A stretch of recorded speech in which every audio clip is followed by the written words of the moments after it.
So మీ సినిమాలు చూస్తే logic ఎక్కడ సంబంధం ఉండదు.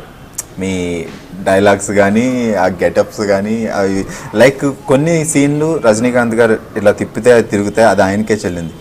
లైక్ కొన్ని సినిమాల్లో బాలకృష్ణ గారి సినిమాల్లో సుమోలు వేస్తే ఆయనకే చెల్లింది. అండ్ మీ సినిమాల్లో కూడా అసలు లాజిక్ సంబంధం లేకుండా ఉంటాయి, బట్ అవి ఆడియన్స్ బాగా ఎంజాయ్ చేస్తారు మీ సినిమాల్లో నేను చూసినప్పుడు. అసలు అది న్యాచురాలిటీకి ఎక్కడ దగ్గరే ఉండకూడదు, అలా ఉండాలి.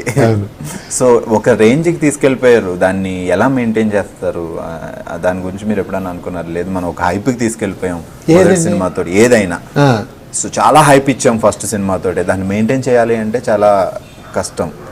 సో అది ఏమైనా ప్రెషర్ అనిపిస్తుందా మీకు ఎప్పుడైనా నెక్స్ట్ సినిమా ఆలోచించేటప్పుడు? అంటే అది ప్రెషర్ లాగా ఏమనిపించేదండి. హృదయకాలం అనే సినిమా జనాలు ఎంజాయ్ చేశారు, దానికంటే గొప్పగా తీయాలని ఉంటుంది.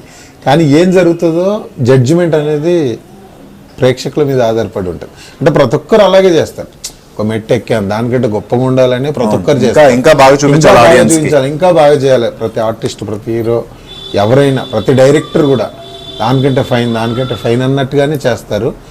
ఎప్పుడు ఏది రీచ్ అవుతుంది, ఏది సక్సెస్ అవుతుంది అనేది మాత్రం మన చేతుల్లో లేని జడ్జిమెంట్ అది. నేను కత్తి పట్టి నరకడం మొదలు పెడితే ముక్కలు ఏరుకోవడానికి ప్రొక్రైనలు రావాలి, రక్తం పారడానికి డ్రైనేజీలు తవ్వాలి, నా పేరు తలుచుకుంటే ఉచ్చ పోయాలి, పోయిస్తా, ఈ చేతులతో పోయిస్తా.